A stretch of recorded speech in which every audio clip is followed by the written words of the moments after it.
নমস্কার, আপনারা দেখছেন বিষ্ণুপুর নিউজ। আজকে আপনাদের একটা অন্য গল্প শোনাবো। অন্য গল্প বলতে একটা বাস্তব চিত্র, একটা মানসিক প্রতিবন্ধী যে ছেলেটি, এই যে আপনারা দেখতে পাচ্ছেন, এ কিন্তু এবারে মাধ্যমিকে নিজের স্কুলে অর্থাৎ বিষ্ণুপুর মিশন স্কুলে সর্বোচ্চ নাম্বার পেয়েছে। তো তাকে মানুষ করেছেন তার মা। ছোট থেকে চরম প্রতিবন্ধকতা সত্ত্বেও সে কিন্তু তার মা ওই ছেলেকে, তার নাম সত্যজিৎ, তাকে কিন্তু বড় করে তুলেছেন, পড়াশুনো নিজের মতো করে শিখিয়েছেন, স্কুলে পাঠিয়েছেন। সে আজকে মিশন স্কুলের সর্বোচ্চ নম্বর, যদিও পরীক্ষাটা রেজাল্ট অনেক দিন আগেই বেরিয়ে গেছে, তবুও এ ধরনের যে লড়াই, একটা জীবন সংগ্রাম, সেটা কখনো সময় ধরে হয় না, আজ হোক কাল হোক, সবসময় প্রাসঙ্গিক।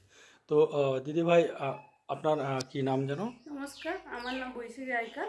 তো কিভাবে আপনি ছেলেকে মানুষ করেছেন, কি সমস্যা হয়েছিল? আমার ছেলে প্রথম থেকে একটু প্রবলেম ছিল, ও সিজারের সময় প্রবলেম হয়েছিল। ওখান থেকে কলকাতাতে ওকে রেফার করা হয়েছিল। ওখান থেকে বলেছিল যে আপনার বাচ্চা নর্মাল বাচ্চার থেকে একটু অন্যরকম হবে। তো আমাদের একটু টেনশন ছিল যে আস্তে আস্তে যা ছেলে বড় হতে হতে ওকে স্কুলে ভর্তি করা হলো। ওকে প্রাইমারি স্কুলে ভর্তি করলাম। প্রাইমারি স্কুলে আগে মানে বেসরকারি স্কুলেই পড়তো, তারপরে ওখানে কোনো ছেলেরা ওকে মিশতে চাইতো না। তো তারপরে আমরা প্রাইমারি স্কুলে ভর্তি করলাম। প্রাইমারি স্কুলে ভর্তি করার পর ম্যাডামরা অনেক হেল্প করেছিল ছেলেকে।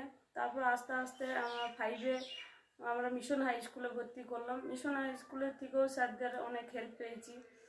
মিশন হাই স্কুল থেকে ওই যে ধাপে ধাপে ধাপে একটা করে একটা সিঁড়ি পেরিয়ে এসছে। এবছর মাধ্যমিক পরীক্ষা দিয়েছে, তো সেই পরীক্ষায় শুনলাম নাকি দুজন রাইটার্স তারা পরীক্ষা দিয়েছে। কি নাম যেন তাদের? শাশ্বত সিদ্ধার্থ। আচ্ছা, ওরা ওর থেকে নিচু ক্লাসের নিশ্চয়ই। হ্যাঁ, এইটা পড়ে। তো ওরা সদ্য 9-এ উঠেছে। আর ওনারা ছিল বলে আজকে আমার ছেলে ভালো রেজাল্ট হয়েছে। মিশন স্কুল থেকে ফার্স্ট রেজাল্ট এসছে। তো আপনারা সবাই আশীর্বাদ করুন যেন আরও পরবর্তী ধাপগুলো আমি ওকে নিয়ে ভালোভাবে উঠতে পারি, বা ও ভালো করে পড়াশোনা করতে পারে, বা আপনাদের আশীর্বাদ যেন ওর মাথায় থাকে। আচ্ছা, সত্যজিৎ, আচ্ছা তুমি আগামী দিনে আরও কি পড়াশোনা এগিয়ে নিয়ে যেতে চাও? কোথায় ভর্তি হয়েছো? কোথায়? High town school. আচ্ছা, কি হতে চাও তুমি? আমি কিছু হতে চাই না। কেন? কেন ভাবতে আমার হচ্ছে। কেন ভাবতে হচ্ছে? ভাবনা কেন? তুমি এখনো ঠিক করোনি নাকি? আমি বললাম কি মায়ের জন্য একটা ঘর করবো, মায়ের জন্য একটা বাড়ি করবে। আচ্ছা, বাড়ির জন্য আমার চাকরির প্রয়োজন, একটা চাকরির প্রয়োজন। তো সেই চাকরিটা করতে গেলে আরো একটু পড়াশোনা তো করতে হবে। তো সেটা তো সেই জন্য তো করবে নিশ্চয়ই পড়াশোনা। একটা চাকরি দরকার তোমার, তাই তো? চাকরি আমার প্রয়োজন, আমার ব্যবসা, আমার তো ব্যবসা তো তোমার পক্ষে করাটা সম্ভব হবে না, সেই জন্য চাকরি প্রয়োজন। আমার তো নেই, তো টাকা তো নেই। হ্যাঁ, নিশ্চয়ই তুমি এগিয়ে যাও, নিশ্চয়ই চাকরি নিশ্চয়ই তোমার হবে।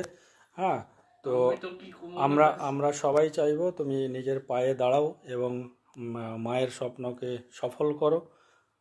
আচ্ছা দিদি ভাই, বলছি আপনার কি নাম যেন? আমার নাম বৈশাখী আইকার। আচ্ছা, এটা কোন জায়গা? এটা হাজরাপাড়া আইকার গ্রাম, বিষ্ণুপুর শহরের মধ্যে। আচ্ছা, তো এই আগামী দিনে ছেলেকে ধরুন কতদূর আপনি নিয়ে যেতে চান? ও চাইছে যে আমার মাকে একটা বাড়ি তৈরি করে দেবো, তার জন্য আমার একটা সরকারি চাকরি দরকার। তো সেই চাকরিটা করতে গেলে আরও যে ধাপ আগাতে হবে, সেগুলো নিশ্চয়ই আপনি চেষ্টা করবেন, তাই তো? হ্যাঁ, তো মানে কি বলবো, যে পড়াতে হলে মানে ওর একটু টেনশন হয়ে যায়, কিন্তু তাহলে পরবর্তী ধাপগুলো তো আমাকে নিয়ে যেতে হবে। জোর করে হলেও, ওর মন না চাইলেও আমাকে মানে জোর করে ওকে, ওইসব বাচ্চাকে আমি জোর জবরদস্তি করতে পারিনি, কিন্তু তাহলে নিজের ইচ্ছাতে ওকে নিয়ে যেতেই হবে। আচ্ছা, সত্যজিতের বাবা কি করেন? সত্যজিতের বাবা এমনি একটা মানে প্রাইভেট কোম্পানির সিকিউরিটি গার্ড। কি নাম ওনার? ওনার নাম হচ্ছে বিশ্বজিৎ আইকার। আপনার তাহলে ছেলে মেয়ে কজন? আমার 2 মেয়ে 1 ছেলে। সত্যজিৎ বড়। আচ্ছা, ধন্যবাদ অনেক আপনাদেরকে।